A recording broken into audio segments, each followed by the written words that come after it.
Are you ready to become awesomer? Hello everyone, this is Umar Hamid, your host, and welcome to the No Limit Selling Podcast, where industry leaders share their tips, strategies, and advice on how to make you better, stronger, faster. Get ready for another episode.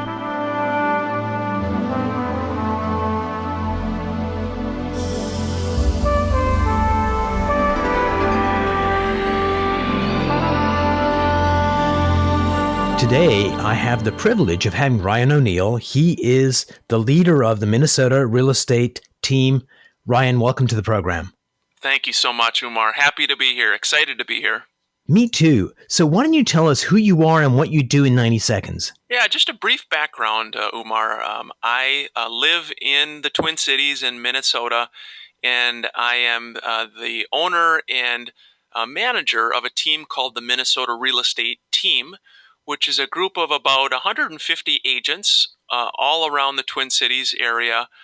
And just a really good group of folks. Has been a busy number of years for us. This year, again, I think what we'll do, over 1,700, close to 1,800 real estate transactions. Just a wonderful group of folks that I have the privilege of being able to work with. I grew up here in the Twin Cities and am the youngest of five. And just have a very loving family, wonderful family. And I'm passionate about the real estate business and helping other agents, other team leaders, however I can. That is brilliant. And before we get into real estate, I wanted to actually take a look at your earlier company. Who are the O'Neill brothers? Yeah, my brother Tim and I are lifelong musicians. We both play the piano. And we both attended Notre Dame. When Tim was a senior at Notre Dame, I was a freshman. And we growing up, we had played piano, of course, a lot together. But even through college and right after college, we started recording some of our own solo piano music that we marketed through a variety of different avenues, through JCPenney stores, through QVC. And my brother Tim, who's a wonderfully gifted musician and a very creative person, now runs that company. It's called the O'Neill Brothers, and he's done an excellent job with it. And now, of course, a lot of the listening is done on Spotify and the like. And I saw that you guys had over 10 million copies sold, which is a pretty big number. So congratulations. No, thank you. Yeah, Tim has really done a wonderful job. He's just a very, obviously hard worker, but a lot of great creativity. And it's the music business is definitely fun.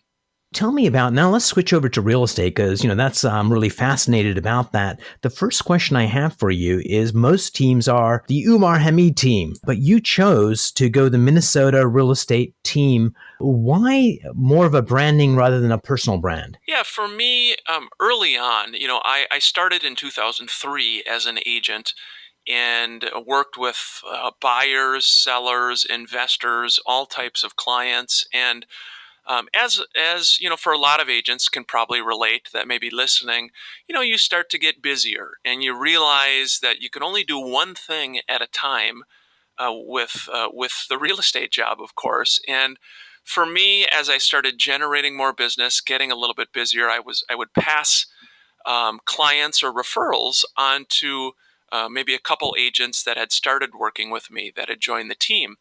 And one thing I found out very early on is that the business was not based on me.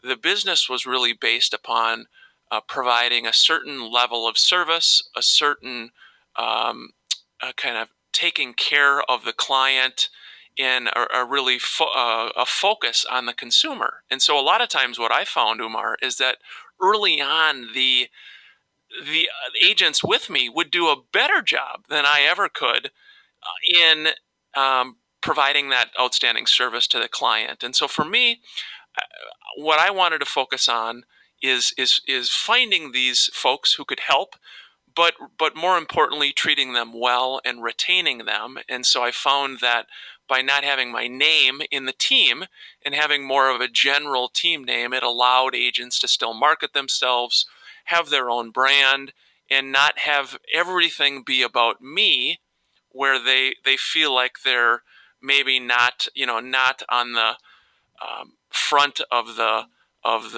sign, if you will, that they're kind of a, they're a sub agent or that type of thing. I never wanted anyone to feel that way. Walk me through. You're a single agent doing what you're doing. What gave you the chutzpah to start a team, and when did you actually switch over to the Minnesota real estate team? I've always been, thanks to my parents, I would say all of my siblings and I were all very motivated, very hardworking. And so when I got into this business, I was really enjoying it, spending a lot of time. And things again, like any type of company, as you're working hard, putting in a good effort, doing your best, oftentimes you get busier. And for me, it was trying to find again other folks who could help me, even geographically. My wife and I were living in the southern part of the Twin Cities at the time, and as we would generate some leads in the north end or east or west, certainly I could drive, and and I always did for a long time. But I found that it was also an effective way to find some people to help out who could also provide the same level of service. And so for me, we always have had a strong focus on finding business through any and all advertising channels. We do a couple local radio shows, we do print ads, we do a lot of Facebook ads, pay per click, anything and everything you can imagine, we are doing to try to generate business. And so I found over time that's one of the hard things for a lot of agents, of course, is to find consistent business. And so as with our team, that's one of the things that we're always doing, we're providing to our agents is ongoing business, ongoing leads and referrals. And I guess for me, eventually in 2011, I was busy still selling, busy working with agents on the team with me, trying to help them with their business, acting as kind of the broker, helping with questions on files, problems, etc. And I found that I couldn't do both really well. And so for me, I went all in and said, I'm gonna go 100% with my, the agents that work with me as my clients. And Umar, it wasn't a financial decision. It wasn't a, hey, I can make more if I do this or that, or it really was, kind of following my heart and saying, what do I enjoy doing? What is motivating for me? And I just sensed, and kind of learned that's what I enjoyed, is working with others, helping other agents, helping them grow, build their business. And so from Brilliant. 2011 through today, that's what I've been doing. That's brilliant. As you grew your team, the cornerstone was that customer experience that you created. But as you get more agents coming in, how do you make sure you have a consistently high experience for customers? How do you make sure that happens? And did you have any missteps along the way? Yeah, I mean, that's a really good question, and it's something that that is a daily ongoing process where we as a team, we do a lot of training on a variety of topics, and that's something oftentimes that I'm leading, as well as bringing in outside guests or even different agents within our team who are having a lot of success, sharing some ideas and strategies. Nice. Because again, I think Umar, certainly I don't have the claim to have the answers, but being open to hearing from other voices as well on, hey, what are you doing? What's effective? What's working for you? And so I think that ongoing training is really, it is important. It is an industry where um, people need, we always need to be learning and growing. And I think, we are only as good as our weakest link. And certainly, certainly there's times where, um, it doesn't go well from a customer standpoint. And I think, in those limited cases over the years, it's me taking responsibility, personally reaching out to the customer, offering, some type of goodwill to them, and trying to learn what went wrong. What did we do that was incorrectly done? How can we learn from it? How can I help work with our agents so they can learn? And I think in any type of service business, Umar, you're going to have that, but it's just a kind of a ongoing commitment to excellence, Again, I went to Notre Dame, and a lot of people have seen when the players, the football players, are walking down onto the field. There's a big banner that says "Play like a champion today," and the broker of our company, a guy named Eric Mullenberg, wonderful guy. He's like an older brother to me. Eric gave that to me one year on my birthday, and I have it in my office. And I think it's something that we as a team really strive for, to focus each day, playing like a champion. That is brilliant. So you've got a lot of agents. What does the leadership team look like in your company? Yeah, and so I am like my dear 83-year-old mother, who is a she is was a lifelong school teacher. And mom, if you give mom a list of 15 things to get done, she gets them done. She's organized, gets them done. And so from my standpoint, Umar, almost to a fault, maybe, I am very involved in the training aspect, the lead generation aspect, the about everything you can imagine. I'm kind of an all-in type of person, and so from a structure standpoint, I have a couple other broker associates with me: Charlie Limer, Brian Van Hoff, Dan Frank.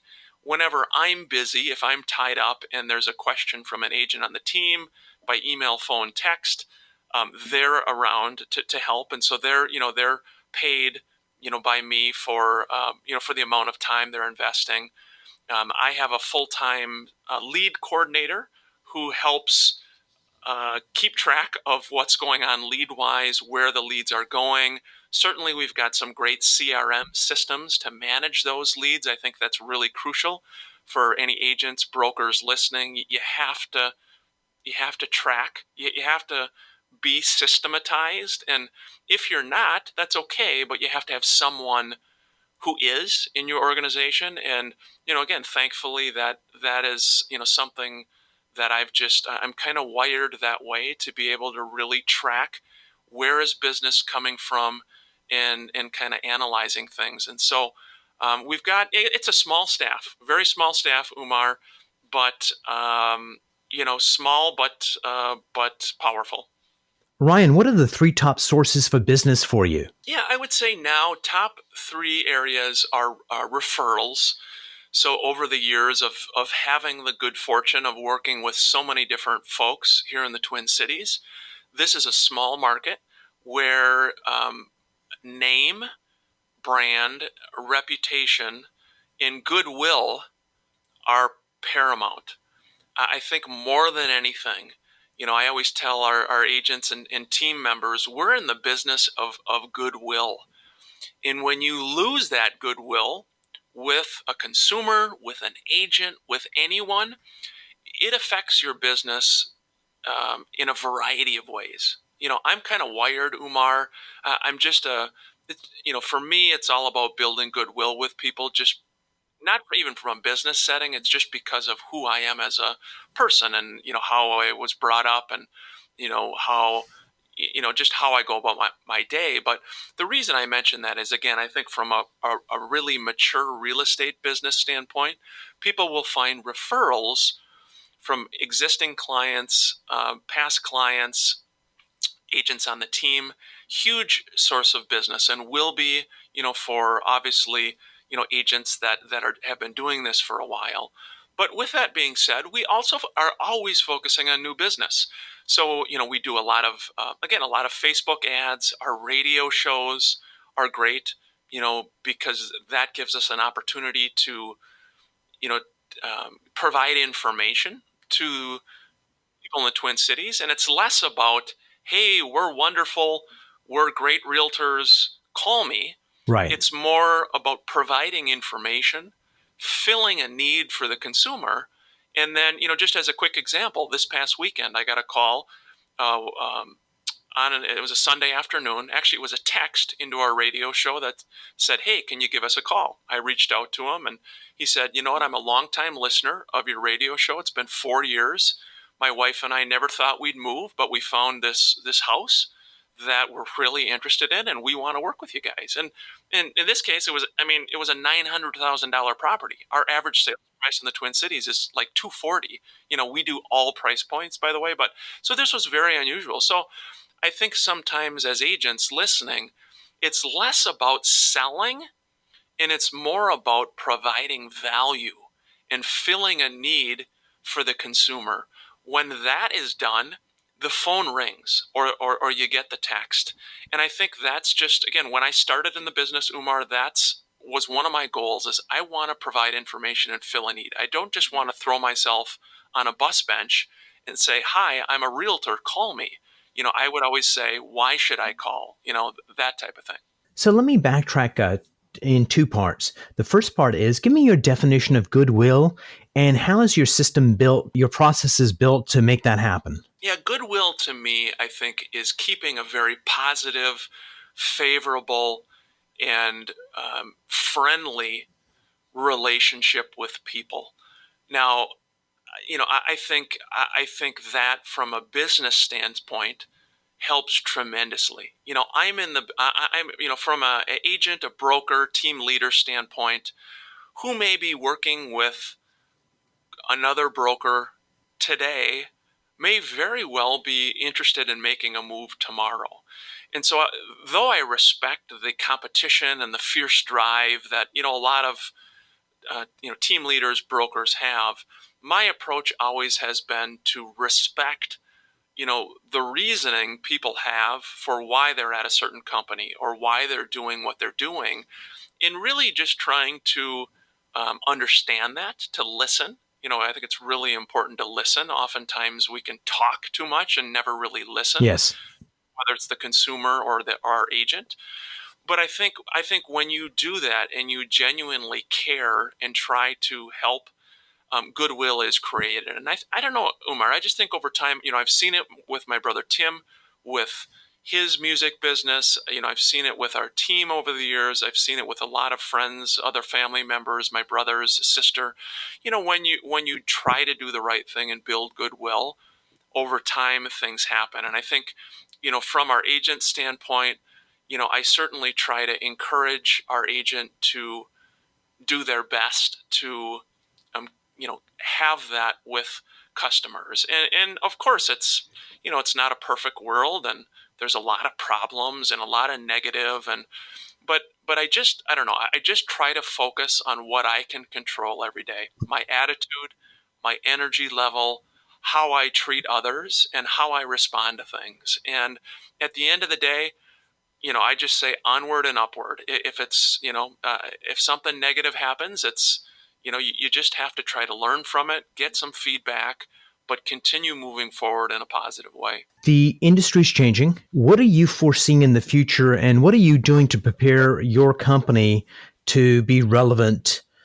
I'm not sure when the brave new world happens in real estate, but it could be 3 years out. So, what are you thinking and what are you doing about it? Yeah, a great question, Umar. I'm hearing a lot of people talk about the different big real estate portals, the different artificial intelligence, all these things out there that may impact the livelihoods of brokers and real estate agents. What I see on a daily basis very intimately is the importance of a very good real estate agent and a very good real estate broker, that human connection in the real estate transaction. And though there's a lot of efficiencies, there's a lot of wonderful technologies out there. I love technology myself. I'm all about efficiency.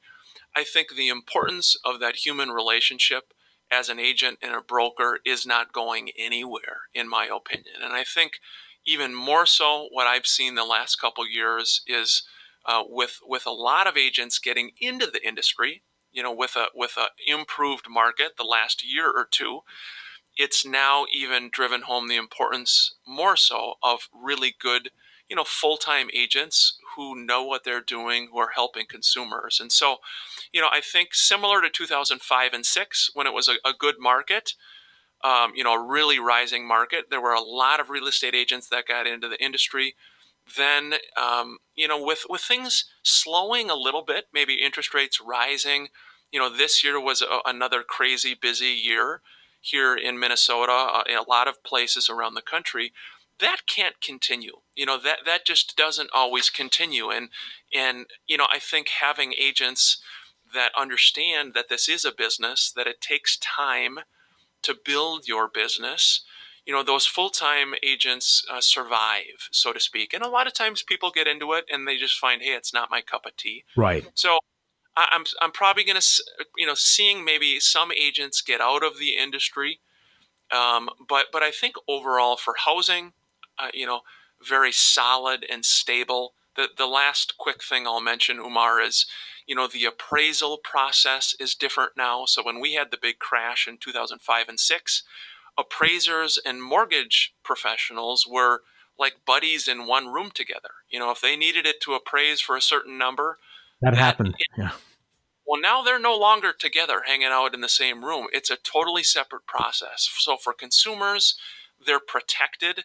For home buyers, they're protected. And what it does is it keeps the market honest.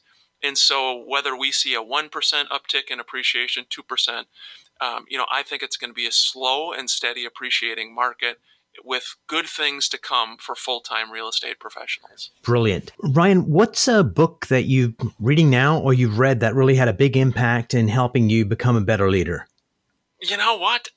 It's interesting, Umar. My wife has always given me a bad time because I just am not a reader, and I should be. I should be a reader. I think I'm a big I would encourage people that it's not that I don't like reading. I just find that I like to meet other successful business owners Nice.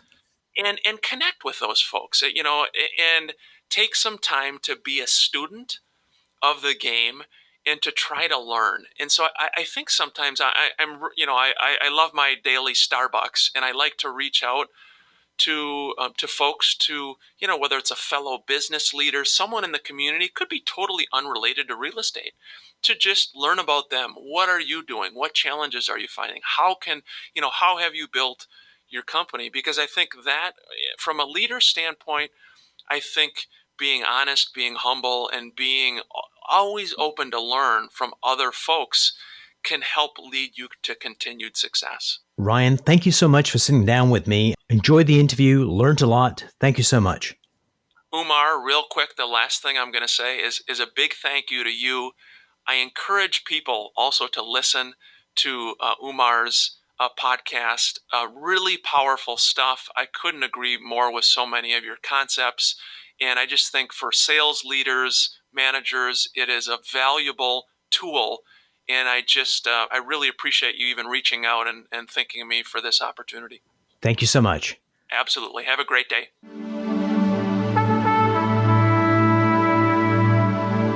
If you enjoyed this episode, please go to iTunes and leave a 5-star rating. And if you're looking for more tools, go to my website at nolimitselling.com. I've got a free mind training course there that's going to teach you some insights from the world of neuro-linguistic programming, and that is the fastest way to get better results.